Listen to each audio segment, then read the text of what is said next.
Europe 1, Pascal Praud. Et on parle permis de conduire maintenant, Pascal, sur Europe 1. Le permis de conduire. Oui. Vous avez toutes le permis de conduire, Émilie, vous avez Oui. le permis de conduire? Ah oui, ça fait 23 ans moi, que je l'ai. Parce que souvent à Paris, en province ou en région, les gens passent très vite le permis de conduire, mais à Paris, vous avez encore des Parisiens qui n'ont jamais passé le permis de conduire. Et ça Avec arrive- les transports en Mais commun. oui, parce que c'est pas aussi vital que ça l'est lorsqu'on habite en dehors de Paris. Alors le Parlement européen, vous l'avez dit, se prononce aujourd'hui sur la fin du permis de conduire à vie. Je suis assez étonné que ce soit le Parlement européen qui décide pour nous, mais bon, êtes-vous pour une visite médicale, même si sur le fond, je trouve que c'est pas mal, la visite médicale tous les 15 ans pour le conserver? Est-ce du bon sens ou une stigmatisation des personnes plus âgées? Le texte prévoit que les permis de conduire soient valables seulement 15 ans pour les motos, voitures et tracteurs, 5 ans pour les camions et bus. Et pour obtenir et renouveler le document, un bilan de santé sera obligatoire, la vie, l'ouïe, les réflexes. Et ça, c'est plutôt une bonne chose. Je pense que nous sommes avec Claire Devon. Bonjour madame. Bonjour monsieur. Et merci à vous. Évidemment, votre vie est dramatique puisque vous avez perdu votre époux, Augustin, en 2019, fauché par une automobiliste qui avait 86 ans et lui était à vélo ce jour-là. Tout à fait, en effet, c'était il y a bientôt 5 ans maintenant. Augustin était en vélo et une automobiliste lui a coupé la route en fait.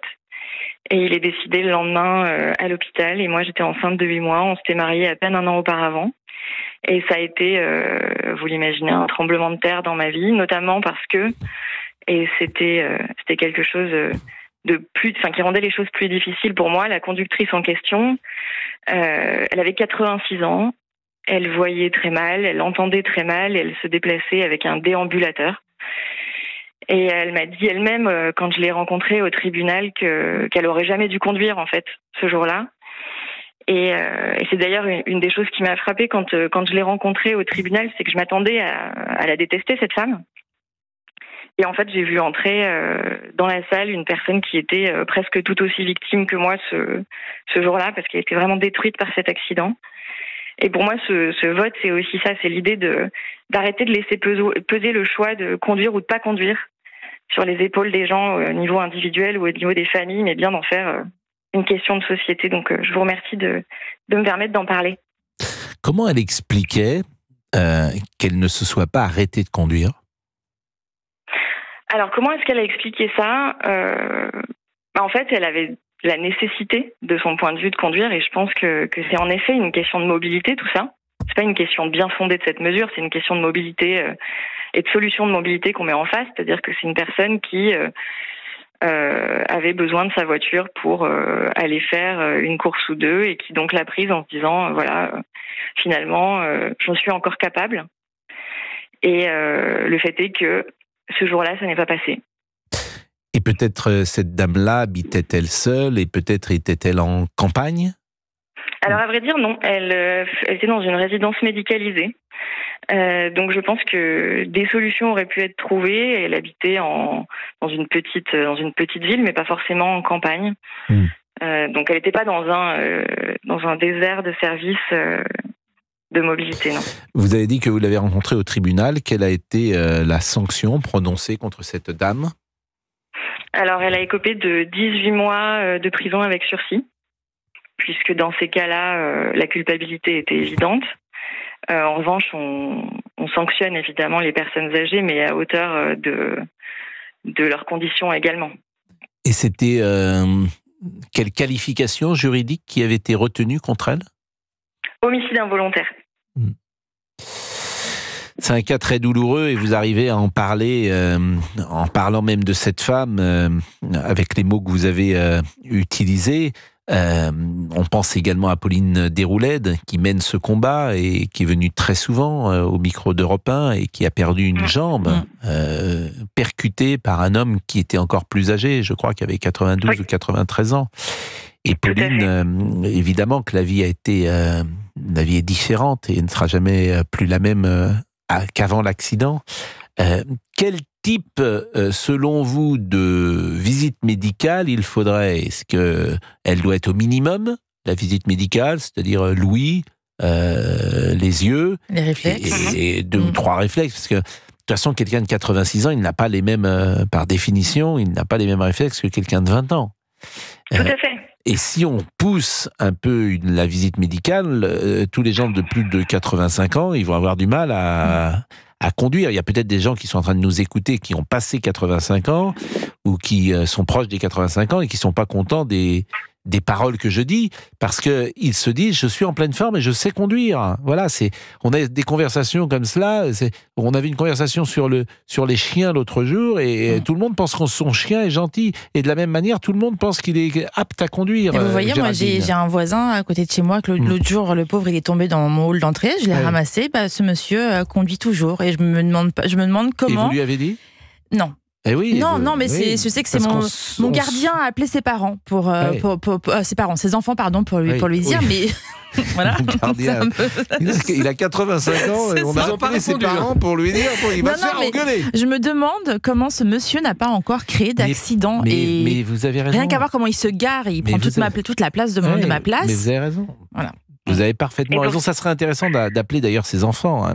Comment on fait, Claire ? Pour tout vous dire, comment on fait pour tout vous dire, mes 2 parents sont ophtalmologues. Donc c'est une question qui de toute façon était sur la table dans ma famille bien avant l'accident, parce que ils ont évidemment la responsabilité d'avoir prêté serment et l'incapacité de pouvoir faire quoi que ce soit. D'autre que de sensibiliser, alors qu'ils voient passer chaque jour des personnes qui ont une acuité visuelle qui est extrêmement réduite et qui ne leur permettrait pas de conduire. Et je pense que c'est une question aussi qui dépasse l'âge. En fait, c'est une question de bon sens. C'est-à-dire que des personnes qui ne sont plus aptes à conduire au niveau visuel, auditif ou réflexe, c'est une question de bon sens. Elles ne devraient plus conduire.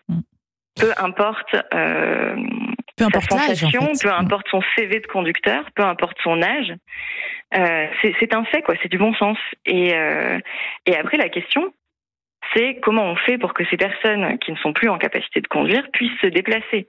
Et pour moi, ça, c'est des questions qui sont des questions de mobilité, mais pas des questions du bien fondé, en fait, de cette mesure. Cette mesure, elle est pour moi de l'ordre de la sécurité collective. J'entends. Je vous propose d'écouter Pierre Chasseret. Vous le connaissez, bien évidemment. Il est délégué général de l'association 40 millions d'automobilistes. Il était sur Europe 1 le 19 février dernier dans notre émission. Aujourd'hui, on a un permis qu'on obtient, qui n'est pas remis en question. Ce permis de conduire nous offre tout un panel de solutions de mobilité. Vous n'êtes pas à l'abri, à un moment donné de votre vie, de traverser une période, une grave maladie, une longue maladie. Si à ce moment-là, vous êtes au moment de votre renouvellement de permis de conduire.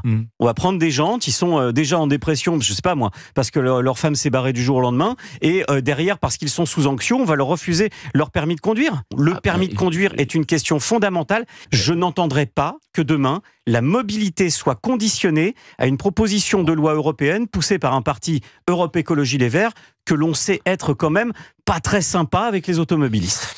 Bon, vous allez pouvoir répondre à Pierre Chasseret dans une seconde. Claire Devon, qui a perdu son mari, Augustin, en 2019, fauché par une automobiliste de 86 ans. Son mari était à vélo ce jour-là.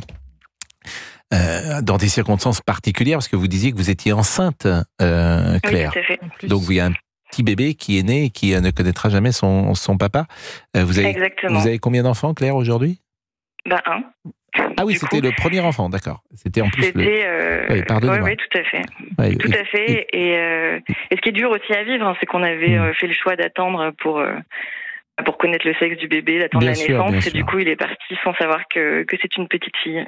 Bien sûr. Écoutez, merci de témoigner à 12h42. On est sur Europe 1, on marque une pause, on revient.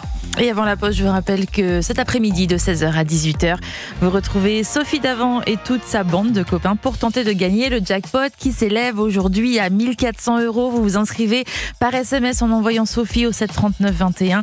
C'est 3 fois 75 centimes plus coût d'un SMS. Et aujourd'hui, Sophie Davant et sa bande de copains reçoivent Enrico Macias, qui fête cette année ses 60 ans de carrière, avec un nouveau coffret CD et une série vinyle thématique. Il est chez Sophie ? Oui, tout à l'heure. Il est en direct ? Oui, bien sûr. Mais alors on va aller le voir, parce qu'il faut qu'il vienne nous voir. Il faut qu'il vienne aussi chez nous. Bien évidemment. Qu'elles sont jolies, les filles de mon pays. Et vous savez ce qu'il avait chanté le soir de l'élection de Nicolas Sarkozy, le président. C'était quoi Qu'elles déjà ? sont jolies, les filles de Sarkozy. Il chantait ça, il était place de la Sur la tribune. Il chantait à ce qu'elles sont jolies, les filles de Sarkozy. 60 ans de carrière, Oui. Enrico. Et ce soir chez Sophie Magnifique. Davant sur Bon. Europe 1.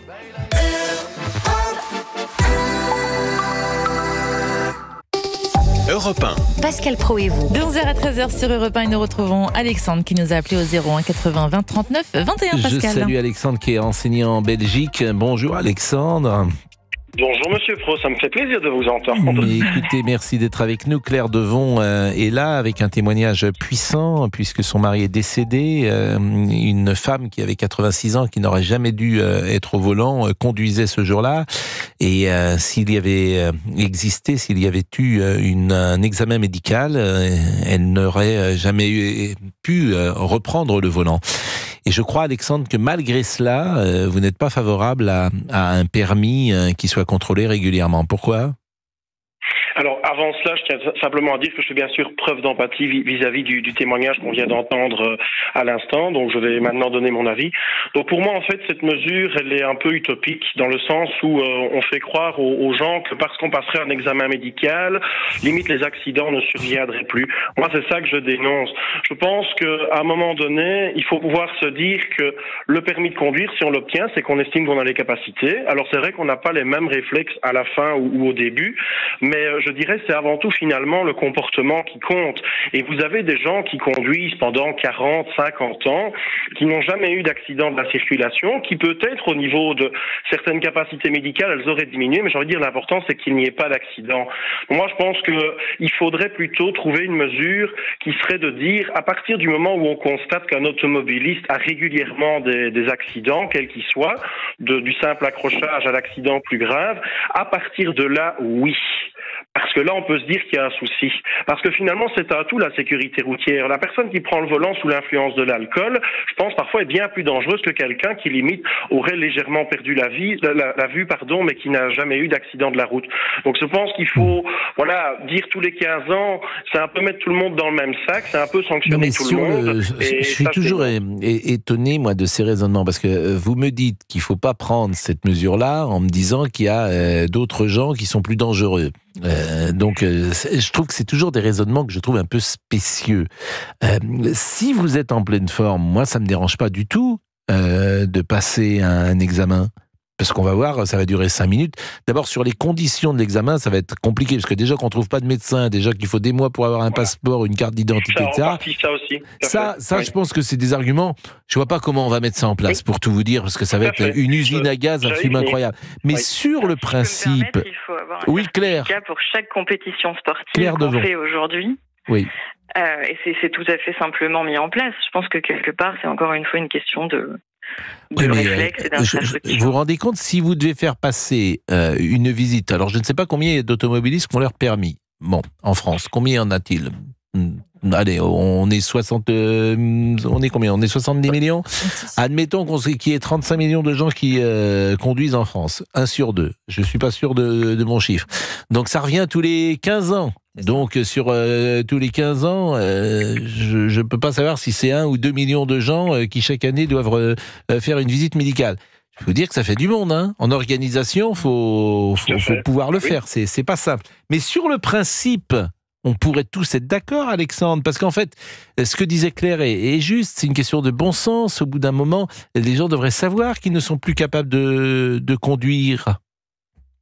Oui, mais les gens je veux dire, il faut... Ben oui, mais vous dites, cette dame, elle le savait, c'est la première chose qu'elle a dit à Claire, j'étais pas capable de conduire. Et sur base de quoi est-ce qu'on va le faire ? Déjà, qu'est-ce qu'être un bon automobiliste d'un point de vue oui, les critères médicaux sont tellement parfois un peu subjectifs, donc ça va poser problème. Sur base de quoi est-ce qu'on va se baser ? Déjà ça, c'est compliqué d'un point de vue médical d'aller dire à un automobiliste, vous rentrez dans telle ou telle case.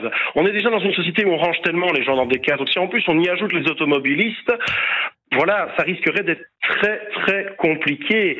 Je veux dire, c'est dramatique bien entendu ce que Madame a vécu. Je ne remets pas en question cela, mais ça aurait pu arriver avec un chauffard, chauffard de 25 ans qui était bourré. Oui, mais il se trouve que c'était une femme de 86 ans. Donc au fond, et pourquoi pas d'ailleurs, vous avez le droit d'avoir cette position. Vous dites, faut rien changer. Je pense que on laisse conduire les gens qui ont plus de 85 ans, ceux qui voient pas, ceux qui Ou alors on envisage un examen médical à partir d'un certain âge, mais tous les 15 ans. Moi personnellement j'ai 30 ans. Bon voilà, à un moment donné, moi je suis encore relativement jeune. Peut-être à partir d'un certain âge, ça je veux bien l'entendre. Mais encore non une mais fois, alors là je peux vous rejoindre. Et là Claire, c'est Oui. vrai aussi que moi c'est ce que j'aurais fait. J'aurais fait un examen médical, j'aurais pris un âge arbitraire. J'aurais pas pris 70, j'aurais peut-être pas pris 75 et j'aurais pris 80. Voilà, j'aurais pris un âge arbitraire de 80. Vous allez me dire pourquoi 80 ? Bon, parce qu'il faut bien un âge. Donc, voilà. Oui, après, je pense que la logique des 15 ans, c'est aussi pour ne pas stigmatiser les personnes âgées.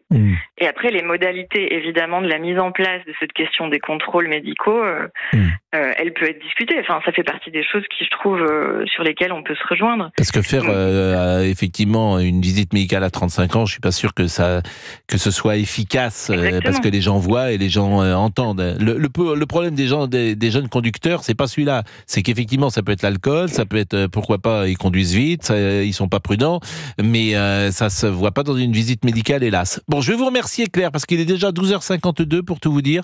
Et puis vraiment, on ne peut être que touché par le témoignage, bien évidemment sûr. par votre témoignage. Si dramatique. Je vous remercie grandement. Elle s'appelle comment Je vous remercie. Comment s'appelle votre enfant ? Elle s'appelle Alix. Alix. Bah écoutez, elle a donc aujourd'hui quel âge ? Elle a 4 ans ? 4 ans. Vous lui avez parlé, évidemment, vous lui avez dit déjà les choses ? Ah bien sûr. Je lui ai expliqué en fait. J'ai été très entourée par le personnel médical, pédopsychiatre, pour lui expliquer très tôt. Ça fait partie des sujets dont elle parle avec la plus grande simplicité du monde de la mort, notamment de son père. Et vous lui avez montré des images, parce que des photos sans doute, mais aussi des vidéos de son père ? Oui, bien sûr, bien sûr. Et puis c'est quelqu'un qui était très actif, très sportif, donc on partage ça et il est dans notre vie au quotidien. Et qu'est-ce qu'elle dit lorsqu'elle voit des vidéos de son père Elle l'appelle Papa dans le ciel et elle dit souvent qu'il aurait aimé faire ça et que ça lui aurait plu, et moi je lui dis souvent qu'elle lui ressemble pour telle et telle raison, donc on le fait vivre au quotidien, mais c'est dommage qu'il ne puisse pas vivre ça avec nous. Mais c'est vrai que la parole aujourd'hui, on aurait fait des choses sans doute différemment il y a 50 ans, c'est-à-dire qu'on masquait peut-être aux enfants, on ne parlait pas, et aujourd'hui c'est vous, parler. Mais bien sûr, et c'est vous qui avez raison, et bien comme sûr. Vous en parlez, évidemment. Tout à fait. Et les enfants, de toute façon, comprennent. C'est nous qui mettons des mots compliqués sur la mort. Hein. Les enfants comprennent très vite le concept et l'acceptent relativement bien. Merci beaucoup, vraiment Claire. Merci beaucoup de votre témoignage et vraiment merci de ce que vous nous avez dit. 11h, 13h. Pascal Praud sur Europe 1.